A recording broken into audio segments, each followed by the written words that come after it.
Hello, everybody, and welcome into this week's 30 Minutes program. I have a very, very interesting lady that has served in our country, and now she wants to serve right here in this community.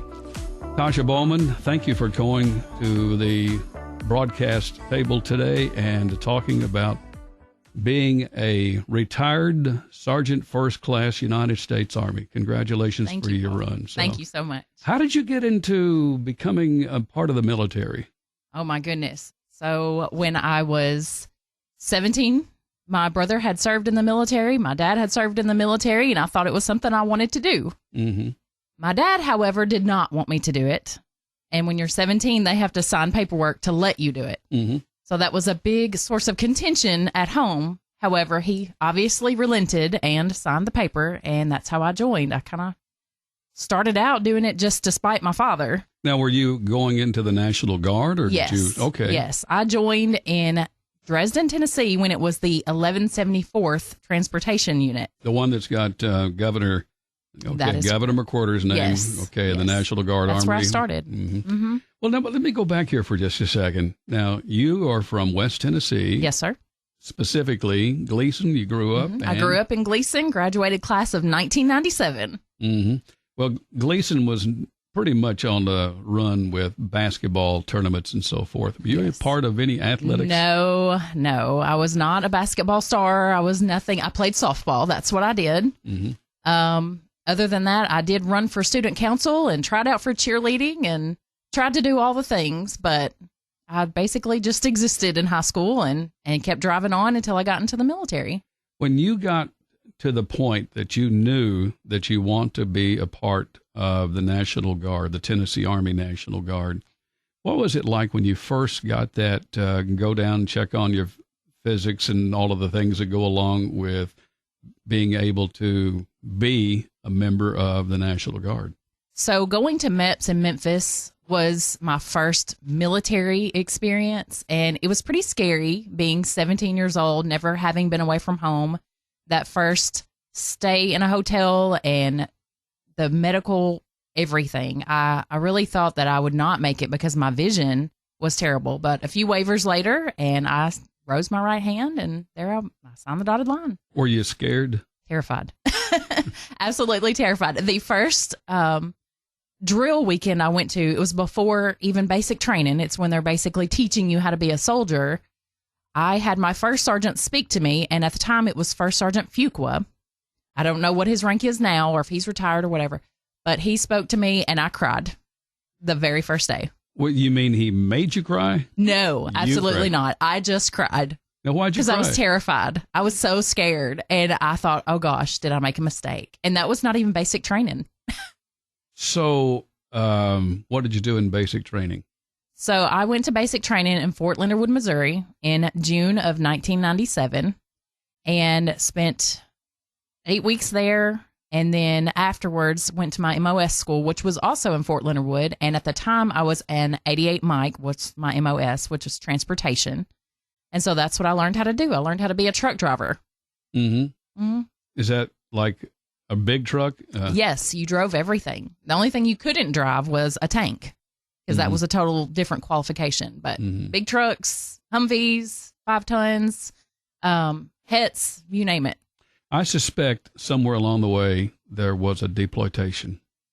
Yes, eventually. So let me back up, because I spent 8 years originally in the Tennessee Army National Guard. What were you doing during that time? So during that time, it was just schools and regular, every weekend training, 2 weeks a year training, things like that. Was your employer pretty good for you? Oh, yeah. I was always taken care of. Every employer I've ever had has been amazing. That's a very important part of being in the Tennessee Army National Guard. So what kind of jobs did you have when you were a civilian time? So civilian, I went to college. The military helped me go to college. Where'd you go?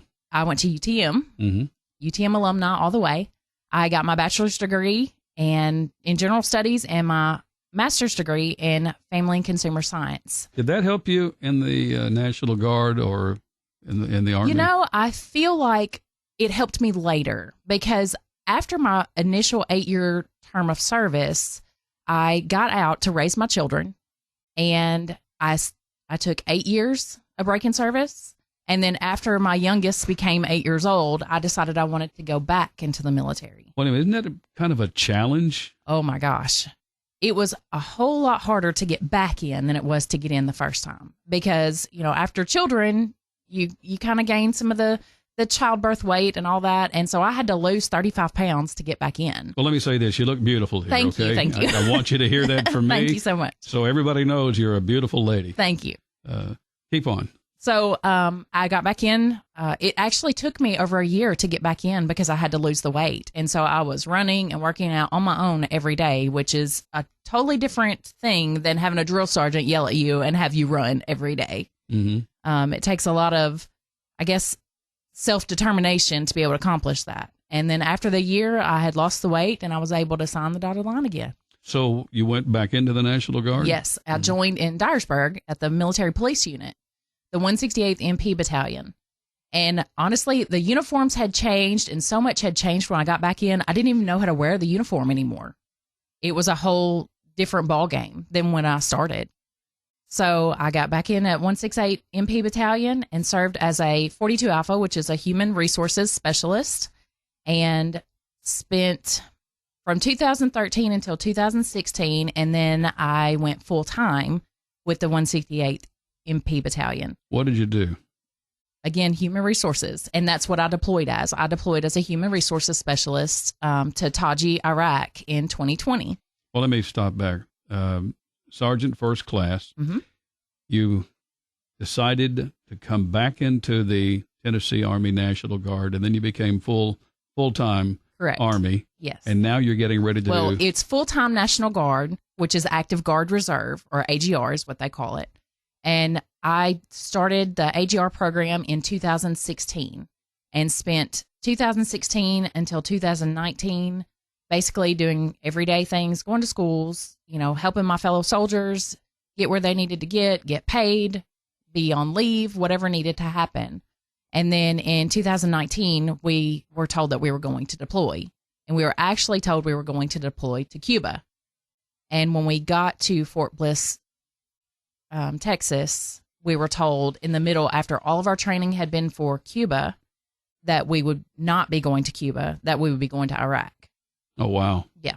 So that was a big, scary thing, I think, for a lot of soldiers because a lot of them had never deployed before. If you just joined us, we're talking with Tasha Bowman. She makes her home here in West Tennessee, and we're talking about her time in the United States Guard, the United States Army, and she is a Sergeant First Class, retired now. And you're getting ready now at this point in your life, and you're about to go to Iraq. Oh, Correct. My gosh. And now you got kids and you got other things that you got. So how did that change things? So we were told that Taji, Iraq nothing had happened there since 2014. I think it was supposed to help everyone calm down a little bit about the deployment. But the day that I arrived in Taji, Iraq, we did all of our preparations. We landed, we unpacked, we did everything. And at around 9:00 that night, we were hit with mortars. And so that night was my first real life experience of war. And that night, 3 soldiers lost their lives. Luckily, it wasn't, not luckily. I mean, it's terrible for anybody to lose their life. But all of my people came home. It was not the easiest thing ever, for sure. And we were successively attacked several other times on that mission. Our job was base defense to start. We helped protect the base. We didn't usually leave what they called a fob. And we were there to protect the base. And then COVID happened. And so anytime anybody would come in or out from the base, they had to quarantine. And so we were put on guard for quarantine, to quarantine anyone coming in and off the base. And then at the end of that mission, our mission changed from base defense to base closure. So our unit was responsible for closing down the base at Taji, Iraq. How long did you stay? So we landed on March 11th, and then we were... Isn't that 11 March? Sorry, yes. That's 11 March of 2020, and then we were leaving there around the end of August. I can't remember the exact day because they were going through the base closure. So basically everyone, and we had thousands and thousands of international soldiers. It wasn't just the Tennessee Army National Guard. It wasn't just the United States, Army, Air National Guard, Air Force. It was Australia. It was Germany. It was all these international forces that you had to escort off the base basically to ensure everybody was gone. And so that was in August. That's what they did. They ended up closing the base, and we flew back through Germany, which was a very nice experience, an overnight stay in Germany. And then we arrived back in Fort Bliss the middle of September, I believe. And we were trying to keep it secret from all of our families at that time so we could surprise them on our way home. So how did you surprise your family? So I surprised my spouse at a friend's wedding. I surprised my daughter at Snappy Tomato Pizza. I surprised my youngest daughter at Obion County Central High School, and I surprised my mom at church and my brother at Sadler's Grill in Union City. So I was able to surprise everybody. Did you get a little choked at that time? Oh, my gosh. Yes. Yes, absolutely. You're in church. Mm-hmm. Your mom's in church. Mm-hmm. You walk down the aisle. No, I walk up behind her, and she just looked at me. I did a kind of around the shoulder hi, and she just looks at me like she didn't even know who I was. And she was like, oh my gosh. And I mean, it was very emotional, and it was very unexpected from them, and it was awesome. Going back to the base, how many soldiers did that base have approximately? Oh my gosh. I don't know. I would probably say at least 8,000. Oh, wow. I mean, I don't even know. When we arrived there, they did not even have a sufficient count of everyone on the base. And so that was basically the human resources aspect. Our captain for our unit went and accounted for everybody on that base. I mean, it was amazing. They did amazing, because with the rocket attacks, you had to have your numbers straight. That's a main focus of the human resources when you're in a forward deployed situation, is to account for everyone and make sure that they're safe. After the attacks, make sure everyone, lets everyone else know that they're safe. I want to ask these, what may sound like a little bit of a silly question, but what kind of food did you eat? Where did it come from? So we ate a lot of canned food. Do you know, my favorite thing to eat was olives. That's the weirdest thing I know, but olives. And it was all canned olives, and they had a sandwich bar and a salad bar. On Fridays, we had steak. Don't know where the meat came from, to be honest, but we ate it anyway. I don't know. I enjoyed the food while we were gone. You were on a base, and what kind of activities did you have? So COVID eliminated a lot of activities, believe it or not. I know everyone home lived through COVID, and they were sequestered at home, and nobody could go to stores and things like that. Well, it was like that for us too. They shut down our mail. We could no longer get those much needed and much appreciated things from home. And it really wasn't. There was a little store on base, so you had access to things. And you had to pay for it. Yes. You could pay for everything. There was a coffee shop on base. There was a store on base. And there was a pizza place on base. And then everybody went to the gym or went to the track or whatever. But when COVID came across and went international like it did, everything shut down for us. So we weren't able to do anything. Did you, I don't know what this looks like, but you had a number, you said approximately 8,000. And I'm guessing. Yeah. I don't even remember, to be honest. But that's a big area. Mm-hmm. And there's some bad people over there. Yes. And knowing that you had to be on the watch everywhere, is that right? Yes. I mean, and you did. I guess there's a sense of safety when you're on the base. You feel like you're inside the wire or inside the wall, so to speak. Mm-hmm. And so you don't stress about it as much. Nighttime was the scariest time, really, because that's when they were hitting us most of the time. We all received combat action badges for the second time we were attacked, because we were all within 50 meters of the mortar blast. And so really, I mean, you were scared to go shower at night sometimes because you were afraid you would be mortar attacked there. And going to the chow hall was scary But that was honestly my biggest fear, was you think if you go to this big area where a lot of people are, that's where they'll hit. Mm-hmm. And so that was terrifying. Mm-hmm.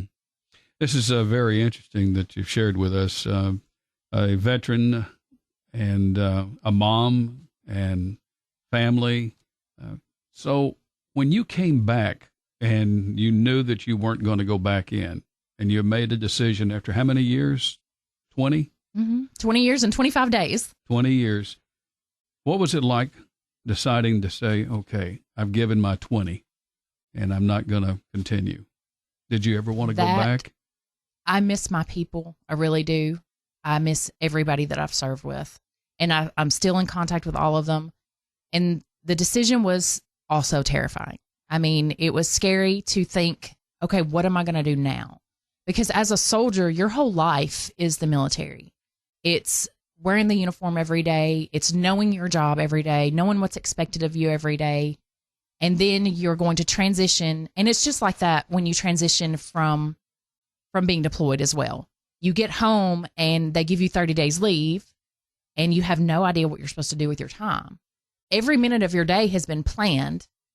Someone has said, this is what you're doing today at this time every single day. And then you get home and you have no structure. You feel like you don't have a support system. You know you do, but you feel like you don't. And so it's scary. And that transition for me and many soldiers, it's hard to take the soldier out of the civilian after you've served. Mm-hmm.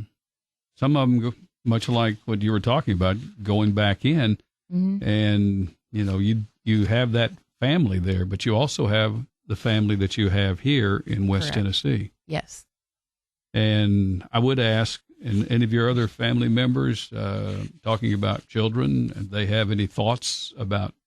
My girls are they're very resilient. They take it as it comes, and whatever the next thing mom's doing, it's what mom's doing. And so my oldest daughter's at college at UTM, and my youngest is going to be going to school at Dyersburg State. So I guess they just go with the flow now. Mm-hmm. This is all very interesting. And if you've just joined us, we're talking about Tasha Bowman, and she is a retired Tennessee Army National Guard veteran of 20 years. And I want to give you the rest of the story here, and that she has been named a semifinalist in Miss Veteran America, a national competition that recognizes women veterans who continue to serve through advocacy, leadership, and community engagement during and after military service. How'd you get involved in this? Paul, I have wanted to do this since 2012, and I still have my emails where I sent and requested applications. But because I was in the military, I didn't have the time. You have to ask a lot of permissions and have the free time to be able to do this. And I have not had that time until now. And so to be able to serve women who have served, women who are just like me, I was just lucky enough to come home and have my support system and have a home to come home to. And many of the women and their children don't have that. They stay in domestic violence situations, or they suffer from military-related trauma. And to be able to support those women now makes all the difference to me. I don't think any woman, or any veteran for that matter, who has served in the military, who has served their country, who has raised their right hand, should ever have to worry about where their home is at or where it isn't when they come home from service. I'm going to say this publicly. My wife would say the same thing if she was sitting right here, and that is, you're a very attractive lady. Thank you. You're very eloquent in the way you manage your words, and you also, is it okay to say what you're doing for your full-time job? Sure. I am a police dispatcher for Union City Police Department. How did you get that job? I applied. I had actually applied for the sheriff's department, and they had to fill the position that they had available. And then so another job came across for Union City Police Department, and I was lucky enough to have some really good people that said, you know what, I think you would do a good job at this. And they hired me. And I was so blessed to be able to come home and swap over to a civilian role that is very similar to the role that I had in the military. So today you are about to, when does this take place? So the semifinals are in June, and the finals, hopefully I make it to them, is October. And this is called the Ms. Veteran America pageant. Is it really a pageant, or is it It's more of an advocacy program. Mm-hmm. The pageant just gives you a means to spread awareness and to let others know what you're working toward. They coincide. Miss Veteran America and Final Salute Inc. are both their team members, and they work together. The Miss Veteran America raises all the money and helps donate and give time and advocacy and awareness for Final Salute Inc. And Final Salute offers homeless resources or job resources and finance resources for veterans and service members. I want to make sure that people understand this is not a beauty pageant. No. But you have the opportunity to either talk about your platform. Is that correct? That's correct. We all share, all the contestants share the same platform, which is Final Salute Inc. And it's just making sure these women are seen and served after service. These are, the mission is to end homelessness, as you talked about a moment ago, among women veterans. And your perspective is shaped by the life that you have and have had. And, there is something about a woman that has been in the military. I don't know how to describe it, but I've been told this. I could be completely wrong, but it's different for women than it is for men. Tell me I'm right or wrong here. You're right. I mean, everyone faces their own set of obstacles and they all have their own goals. But for women, I feel like people see us so many times as the mother, as the sister, as the daughter, but never as the soldier. I don't know how many times I've ever been asked, well, who was in the military? Was your husband in the military? And it's not about recognizing the woman soldier, so to speak. It's recognize the woman as a whole person that women are seen as strong people, but they take it into themselves. Like it's internal to them. They feel like if they ask for help that they're not strong anymore. In the military, you get preached, you've got to be strong, you got to be tough, you got to get through it, next thing, whatever. And now, after you're finished, you have to say, okay, I'm still strong and I'm still a soldier, but I need help. Is this broadcast the first time you've been able to reach out and talk to a lot of people at one time? Yes, absolutely. Aside from social media, I have not been able to have an interview with anyone yet. And so I really appreciate the time that you've let me speak with you today. I'm a little nervous, though. Well, I think it's important to know that you're working to fundraise to help women that are helpless. Is that a good assessment? I would not say that they're helpless. I would say it just gives them more resources to remain safe, secure, to let them not stress so much about what's going to happen the next day. This is about how many can you help? So it takes $25 a day to house a woman veteran and her children. Did you know that homeless shelters often separate the mom and the children because they don't have room for them in one space? Wow. That, for me as a mom, would be terrifying to have my 9-year-old, my 12-year-old, my 14-year-old separated from me in a space. And I didn't know that until I started doing this, until I started working with Final Salute Inc. and learned that. So I want women to know that there are people who still care about them and that they're supported and that their service isn't for nothing. In the write-up here, it says that you plan to engage into your local community. Yes. Which is really Weakley and Obion County. Yes. And maybe there's another one that I'm not aware of. But the more women, if we can just bring this whole program and help women in all of West Tennessee, I would love it. I mean, not just where I sleep at night and not just where I was born and raised, but the whole of West Tennessee and the whole of the United States, to be honest. I want any woman who has to make that phone call and be like, hey, I can't make my rent this month, or I can't make my mortgage this month, to have a place that they can call. And I want to be part of that. This is a big part of Final Salute Incorporated. This is a nonprofit Yes. organization, but it is one that is helping people, women, and their children and so forth, to help get them up. Yes. I mean, to help them to not have to look over their shoulder all the time. To give them that dignity that says, I'm here, I'm seen, and I've survived. You know, I'm thinking about what you told me off mic earlier, and that you grew up in Gleason and made that trip to the university. And you and I both know, and I think this is pretty simple, there are a lot of people that need help right now. Yes, absolutely. Yes. And not to discount any person or any veteran that needs help. It's just that those unique set of issues that women face. Such as, let's get clear about this. There are things such as... Women tend to be the caregiver in their family. So they will be taking care of their children. They'll be taking care of their elderly parents or elderly grandparents.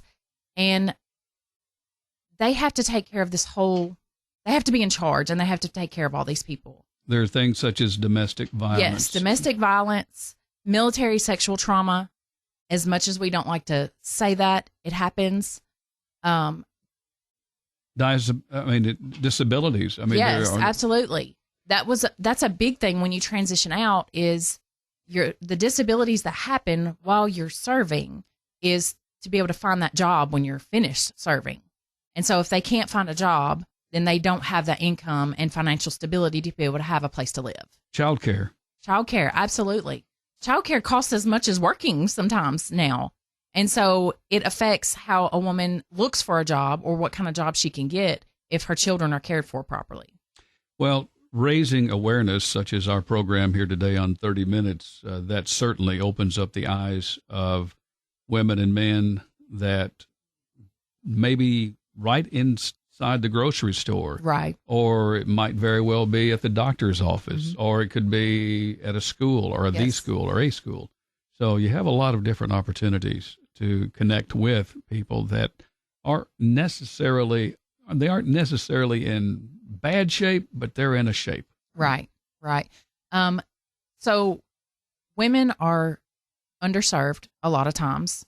Do you know, many women don't go to the VA for health services. So like 80% of women don't go to the VA for health services. So they're undercounted and misrepresented when it comes to homeless statistics. When you're sleeping on someone's couch, you're not counted as a homeless person. So it's important for us to see that. You'll be competing with the other Miss Veteran America National Semifinal Competition June 13th through 14th, and then the final competition in October of 2026. I wish you the very best. Thank you. Of what you've been able to do and to reach out into this community that we have. But more importantly, if it's at $25, if it's $10, or wherever it happens to be. $5 buys a coffee. $5 can help a homeless veteran. And how can people help? So you can follow me on social media. It's Tasha B, 4 MVA 2026. I also share the stuff on my regular Facebook page, which is Tasha Bowman. So y'all look me up and find me. And if you can't find me there, then you can call me at the police department. Union City. Yes. Thanks so much. I've really enjoyed this program, and I've learned a whole lot myself. Thank you so much for sharing. Thank you, Paul, very much. That's our program today. Thank you for listening to Tasha Bowman, a Tennessee Army National Guard vet of 20 years, retired, and now she is a semifinalist in the Miss Veteran America. This is Paul Tinkle, pre-recorded. Thanks, everybody, for listening. You've been listening to 30 Minutes, a community affairs program on Thunderbolt Radio. You can listen to this broadcast and others anytime by visiting thunderboltradio.com and following the Thunderbolt Radio and Digital YouTube page. Thanks for listening.